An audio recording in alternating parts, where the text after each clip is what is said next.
presse sur l'état de la nation. Je vous remercie. Madame la Première Dame, Monsieur le Vice-président de la République, Monsieur le Premier ministre, chef du gouvernement, Monsieur le Président de l'Assemblée nationale, Monsieur le Président du Sénat, Mesdames et Messieurs les présidents d'institutions, Monsieur le ministre d'État, ministre de la Défense, Mesdames et Messieurs les ministres, Mesdames et Messieurs les secrétaires d'État, Excellences, Mesdames et Messieurs les ambassadeurs, membres du corps diplomatique accrédité en Côte d'Ivoire, Excellences, honorables délégués, vénérables sénateurs, Mesdames et Messieurs les officiers généraux et officiers supérieurs, Mesdames et Messieurs les membres du corps préfectoral, Majesté, honorables chefs traditionnels et guides religieux, Mesdames et Messieurs les représentants du patronat, Mesdames et Messieurs, chers jeunes, chers amis, chers frères et sœurs, je voudrais pour commencer vous adresser mes très vifs remerciements pour votre présence à Yamoussoukro à l'occasion de cette réunion du Parlement, réunie en congrès, la toute première dans l'histoire de la Côte d'Ivoire. Honorables députés, vénérables sénateurs, mes chers compatriotes, je suis particulièrement heureux de me retrouver ici, à Yamoussoukro, devant le Parlement réuni en congrès. C'est un jour historique pour notre pays, car pour la première fois, les deux chambres de notre Parlement se réunissent avec l'exécutif. Je voudrais tout d'abord vous adresser mes vifs remerciements pour l'accueil chaleureux que vous m'avez réservé. Je voudrais aussi vous dire ma grande fierté d'être devant vous, les élus et représentants du peuple souverain de Côte d'Ivoire, dans toute sa diversité, pour dresser l'état de la nation et vous parler de l'avenir de notre cher pays, la Côte d'Ivoire. Honorables députés, vénérables sénateurs, cela fait 9 ans que je préside aux destinées de notre beau pays. Au moment où je briguais la magistrature suprême en 2010, je n'avais jamais imaginé accéder au pouvoir dans les conditions que nous avons connues. Une grave crise post-électorale, un pays en lambeaux, un tissu social déchiré, une situation sécuritaire précaire, des infrastructures totalement dégradées. Aussi, dès mon investiture en mai 2011, nous avons dû faire face aux urgences de la sortie de crise. Nous avons tout d'abord rétabli la paix et la sécurité. Nous avons redéployé l'administration sur toute l'étendue du territoire national. Nous avons remis la Côte d'Ivoire au travail et apporté des solutions immédiates aux urgences sociales. Nous avons aussi installé la commission Dialogue, Vérité et Réconciliation, la CDVR, qui a œuvré pour nous permettre de comprendre les causes de la crise et en tirer les leçons pour l'avenir de notre pays. Nous avons identifié et indemnisé la grande majorité des victimes de la crise post-électorale grâce aux actions de la Commission nationale pour la réconciliation et l'indemnisation des victimes, la CONARIV, et du ministère en charge de la solidarité. nous avons procédé à une réforme profonde du secteur de la sécurité qui nous a permis d'améliorer de façon significative l'indice de sécurité grâce à des forces plus professionnelles, mieux formées et bien équipées.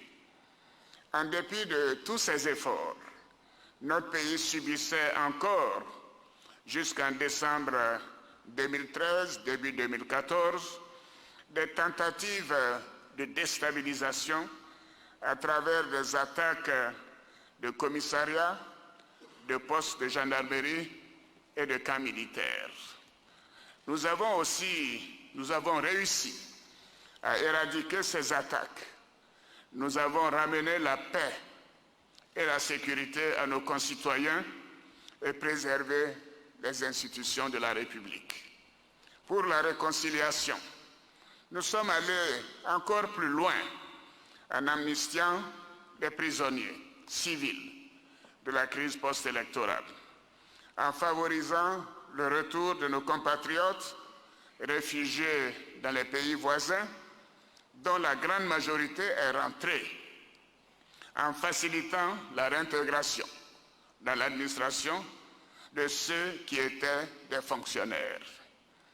Toutes ces actions, nous l'avons fait pour la paix et la réconciliation.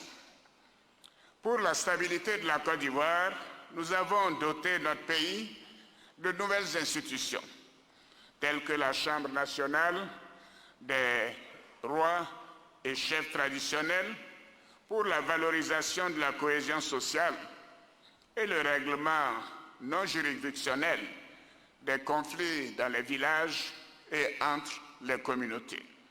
Le Sénat, pour renforcer le contrôle législatif de l'action du gouvernement et servir de levier dans le développement de nos localités.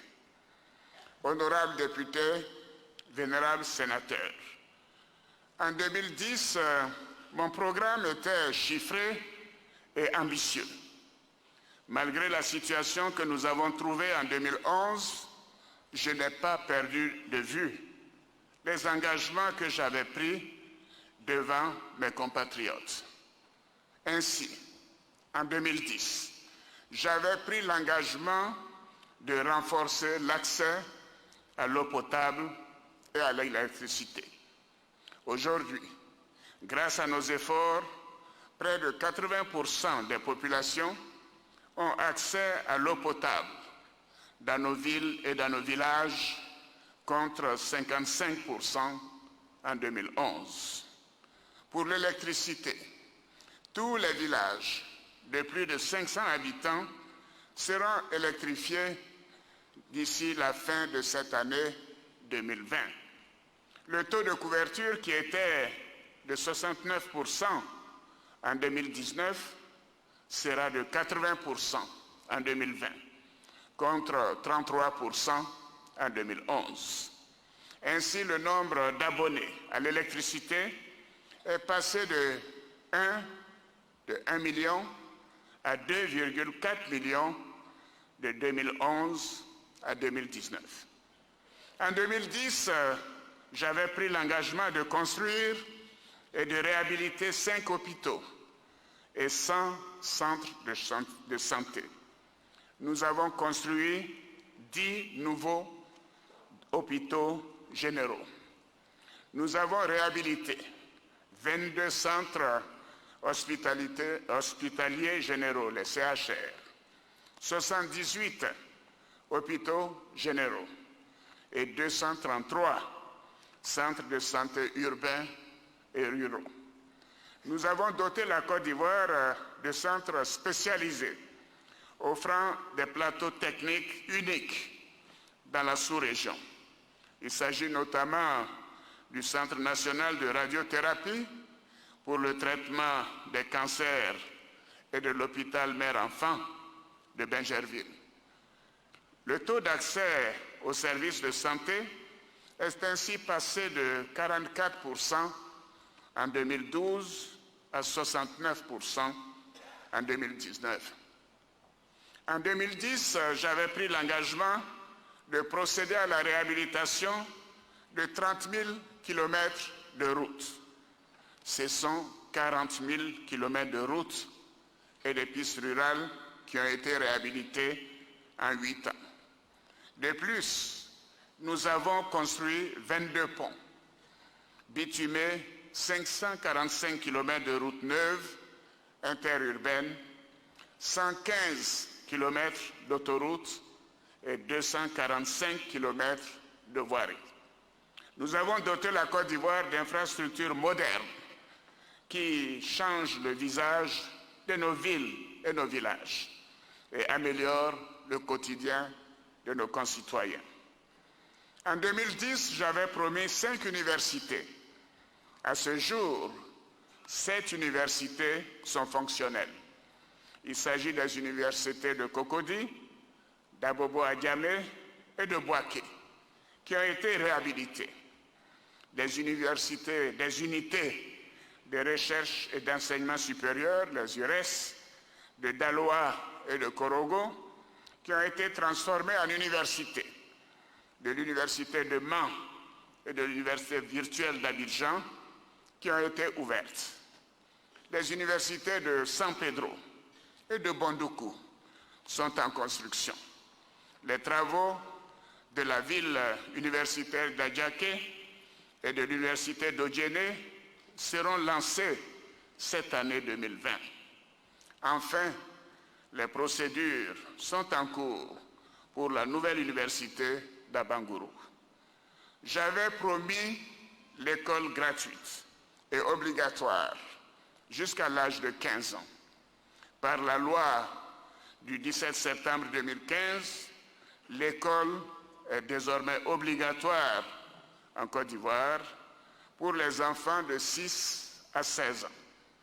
Ainsi, près de 2 millions de jeunes Ivoiriens seront préservés de l'analphabétisme et du travail des enfants. De plus, l'État a accompagné cette mesure par la gratuité totale et la distribution de kits scolaires jusqu'à la fin du primaire, ainsi que la construction de 33 698 salles de classe du primaire et de 277 collèges et lycées entre 2011 et 2019 sur toute l'étendue du territoire. En 2010, j'avais promis 1 million d'emplois. Nous avons créé près de 3 millions d'emplois entre 2011 et 2019 et financé de nombreux projets pour les jeunes. En 2010, j'avais promis des frais d'accouchement gratuits. Aujourd'hui, les femmes de Côte d'Ivoire bénéficient gracieusement de kits d'accouchement et de césarienne à travers les centres de santé du pays. J'avais promis de faire financer 500 000 projets de femmes. Grâce au Fonds d'appui aux femmes de Côte d'Ivoire, le FACI, ce sont 215 000 femmes qui ont bénéficié du financement de leurs projets et plus de 100 000 femmes ont reçu le financement des ministères compétents. J'avais promis la couverture maladie universelle, la CEMU. Elle est opérationnelle depuis le 1er octobre 2019 et près de 3 millions de personnes ont été enrôlées. J'avais promis un revenu minimum garanti aux producteurs. Aujourd'hui, nos parents paysans bénéficient d'une meilleure rétribution pour leur labeur grâce à notre décision de leur garantir au moins 60% des prix de nos produits de base sur les marchés internationaux. Sur la période 2011-2019, les revenus distribués aux paysans s'élèvent à 21 177 milliards de francs CFA pour les cultures de rente et à 23 000 milliards de francs CFA pour les cultures vivrières. J'avais promis une hausse du pouvoir d'achat des Ivoiriens. Les salaires des fonctionnaires bloqués depuis 25 ans ont été débloqués et le SMIC a pratiquement doublé. j'avais promis d'œuvrer pour plus de justice sociale dans notre pays, afin que les plus défavorisés aient autant de chances de réussir que les autres. Aujourd'hui, le taux de pauvreté est passé de 51% en 2011 à environ 37% en 2018. Il sera d'environ 35% à fin 2020. Ainsi, près de 1,6 million d'Ivoiriens sont sortis de la pauvreté grâce aux dépenses pro-pauvres, au programme social du gouvernement et aux filets sociaux. Mes chers compatriotes, ce sont là une partie de nos résultats. Grâce aux efforts de nos concitoyens et à une bonne politique économique, la Côte d'Ivoire connaît aujourd'hui l'une des plus fortes croissances économiques en Afrique et dans le monde. Notre pays a retrouvé sa fierté et sa place dans le concert des nations. Ainsi, après 26 ans d'absence, nous avons siégé en 2018 et 2019 au Conseil de sécurité des Nations Unies, dont nous avons assuré la présidence en décembre 2018. Nous assumons avec responsabilité notre leadership dans la sous-région et notre pays rayonne grâce aux performances enregistrées au niveau agricole, économique, diplomatique, sportif et culturel. Je n'ai certainement pas tout réussi, mais les résultats sont là. Ils sont appréciés par la grande majorité des Ivoiriens. J'ai donné le meilleur de moi-même pour mes compatriotes, parce que j'aime mon pays.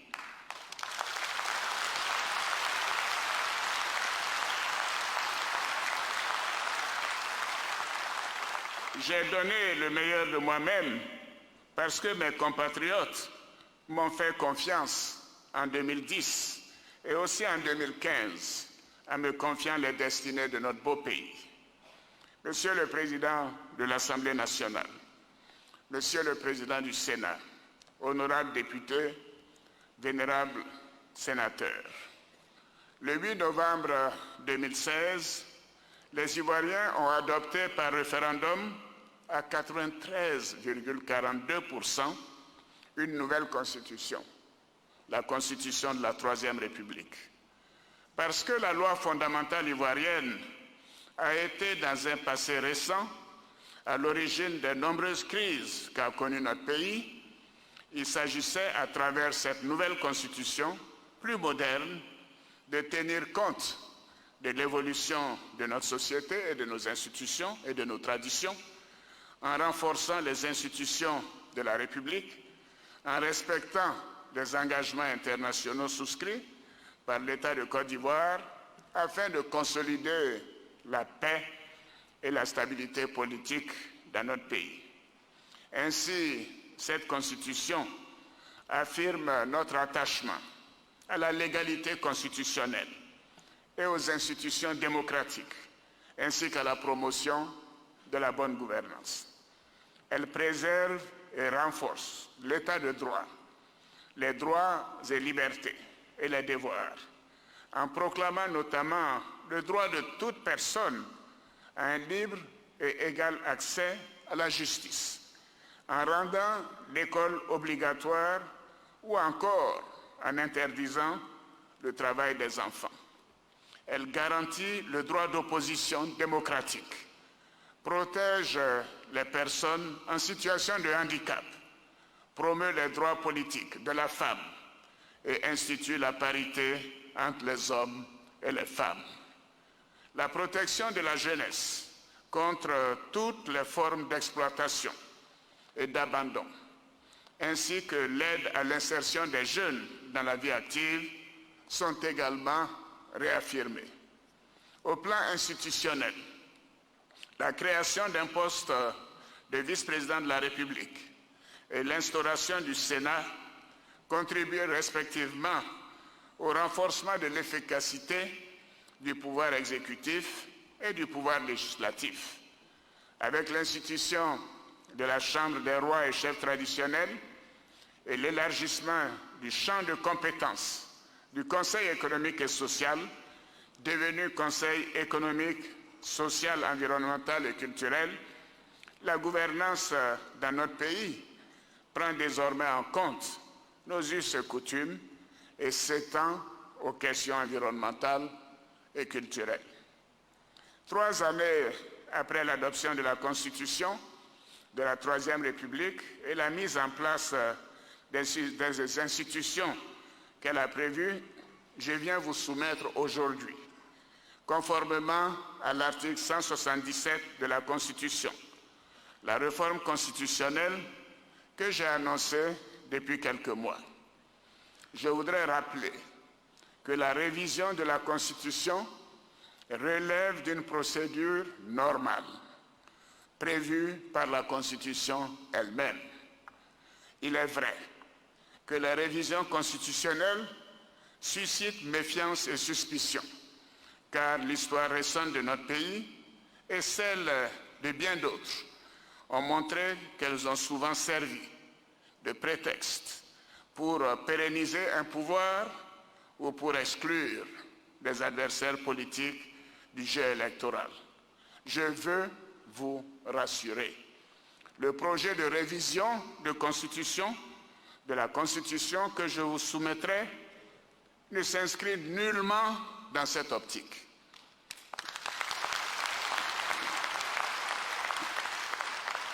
Cependant, il est apparu nécessaire d'initier quelques adaptations dans la Constitution de la Troisième République dans le souci d'améliorer cette Constitution et de pérenniser un modèle de fonctionnement de l'exécutif qui a démontré son succès et son efficacité. Il s'agit également de procéder, comme l'ont préconisé d'éminents juristes, notamment le président du comité d'experts chargé de la rédaction de l'avant-projet de Constitution, à des aménagements techniques pour assurer un meilleur fonctionnement des institutions. Monsieur le Président de l'Assemblée nationale, Monsieur le Président du Sénat, honorables députés, vénérables sénateurs, la première modification importante est relative au statut du vice-président de la République. En effet, au regard de notre expérience actuelle, je propose, au lieu d'un ticket, que le vice-président de la République soit nommé par le président de la République avec l'accord du Parlement, comme c'est le cas présentement. Avec la Constitution du 8 novembre 2016, qui a vu la nomination de M. Daniel Kablan-Duncan à la fonction de vice-président de la République, avec l'accord du Parlement, le couple président-vice-président, président de la République, vice-président de la République, a fonctionné de manière efficace et harmonieuse, ce qui a permis une collaboration étroite et efficace au sommet de l'exécutif. C'est donc l'expérience heureuse d'un vice-président de la République nommé après l'élection du président de la République que je voudrais proposer de pérenniser par la modification de l'article 55. Et cette modification induit celle des articles 56, 57, 59, 62, 78 et 79.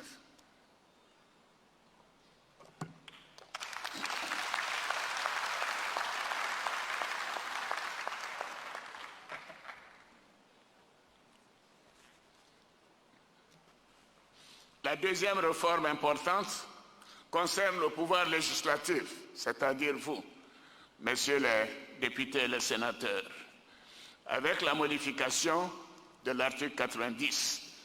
Elle est relative à la continuité parlementaire. Ainsi, en cas d'impossibilité d'organiser des élections parlementaires dans les délais prescrits par la Constitution, actuellement c'est décembre 2020, il est proposé que le Parlement demeure en fonction jusqu'à l'organisation des prochaines élections. La troisième réforme majeure que je propose a trait à l'organisation judiciaire. Elle vise à consacrer la Cour de cassation et le Conseil d'État comme des institutions de la République au même titre que la Cour des comptes. Ainsi, la Cour de cassation, le Conseil d'État et la Cour des comptes deviennent les trois institutions juridictionnelles représentatives du pouvoir judiciaire. Cette réforme, qui a pour conséquence la disparition de la Cour suprême, répond au souci d'une rationalisation institutionnelle en vue d'un meilleur fonctionnement des institutions judiciaires. La modification proposée porte en conséquence sur les articles 143, 144, 146 et le chapitre 4 du titre 9. Elle implique la modification de l'article 160. Les autres réformes envisagées, suite aux observations formulées par le comité d'experts, consistent en l'aménagement, au redressement de missions ou à la reformulation de certaines dispositions. Elles concernent les articles 74, 90, 74, 90, 94, 101, 109, 134, 137, 177 et 182. Le contenu de ces aménagements sera détaillé dans l'exposé des motifs du projet de loi portant révision de la Constitution. Honorables députés, vénérables sénateurs, mes chers compatriotes, je voudrais à présent vous parler d'avenir, de l'avenir de notre chère Côte d'Ivoire. Comme je l'indiquais tout à l'heure, la Côte d'Ivoire se porte bien. La Côte d'Ivoire a renoué avec la paix. Malgré les incertitudes liées aux mutineries de 2017, nous avons réussi à consolider la sécurité des Ivoiriens et la stabilité de notre pays. Nos forces de défense et de sécurité sont républicaines et professionnelles.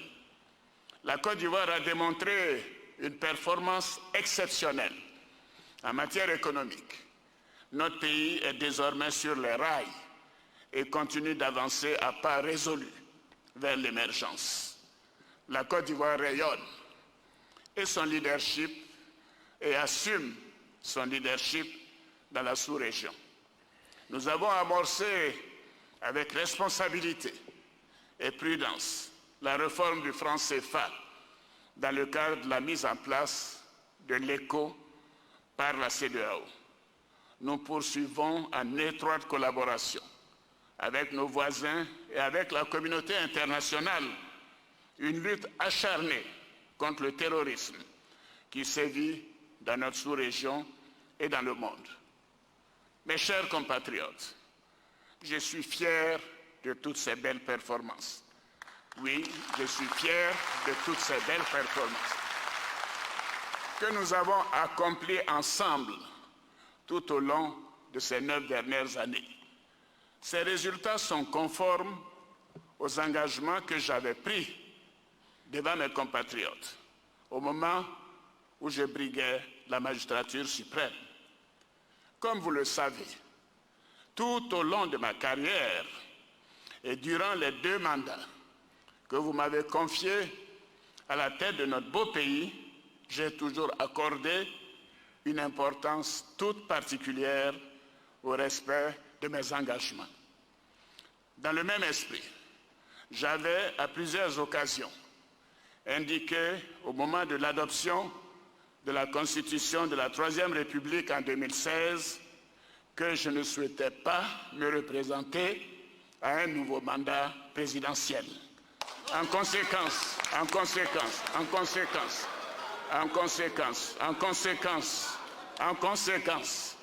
je voudrais vous annoncer solennellement que j'ai décidé de ne pas être candidat à l'élection présidentielle.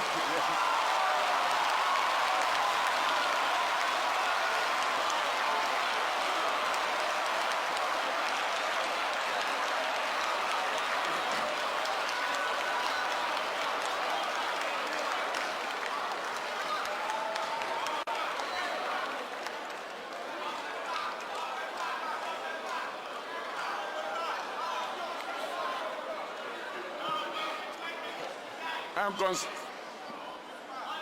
conséquence, je voudrais vous annoncer solennellement que j'ai décidé de ne pas être candidat à l'élection présidentielle du 30.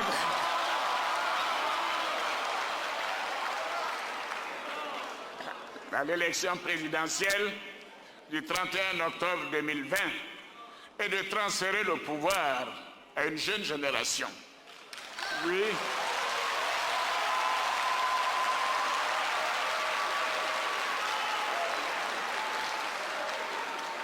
Cette décision est conforme à ce que j'ai toujours dit, à savoir qu'il faut laisser la place à une jeune génération. Oui. Une jeune génération en qui nous devons faire confiance. Des jeunes Ivoiriens, honnêtes, compétents et expérimentés, qui ont appris à nos côtés, comme nous l'avons fait, aux côtés du père de la nation, le président Félix Houphouët-Boigny. Par cet acte, je vais donner la possibilité à des Ivoiriens plus jeunes de poursuivre l'œuvre de modernisation de notre pays et de conduire la destinée de notre nation avec toute l'énergie nécessaire. Je veux aussi assurer les conditions d'une passation de pouvoir d'un président démocratiquement élu à un autre, pour la première fois dans l'histoire de notre pays.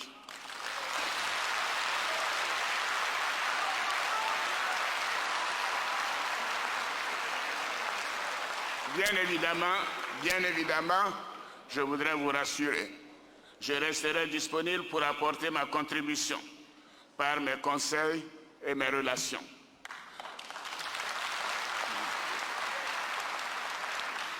Monsieur le Président de l'Assemblée nationale, Monsieur le Président du Sénat, honorables députés, vénérables sénateurs, je voudrais pour terminer vous adresser mes chaleureuses félicitations pour votre importante contribution dans la bonne marche de notre pays.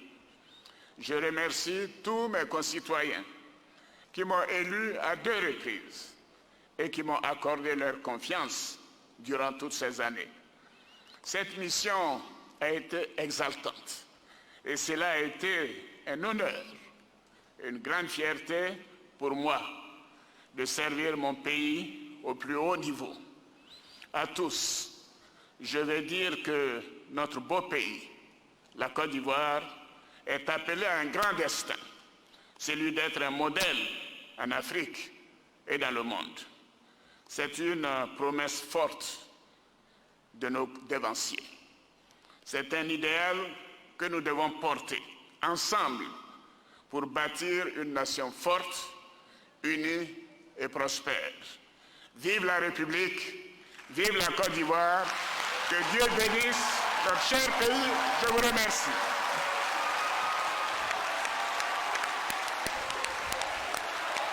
Et on vous parlait d'un jour historique, d'un grand jour, d'une grande date. Et ce 5 mars 2020, c'est confirmé, est entré dans l'histoire de notre pays avec cette adresse du président de la République sur l'état de la nation. Le président de la République qui est resté conforme à ses engagements et qui a dit devant le Congrès, devant les députés, devant les sénateurs, qu'il ne souhaitait pas briguer un autre mandat.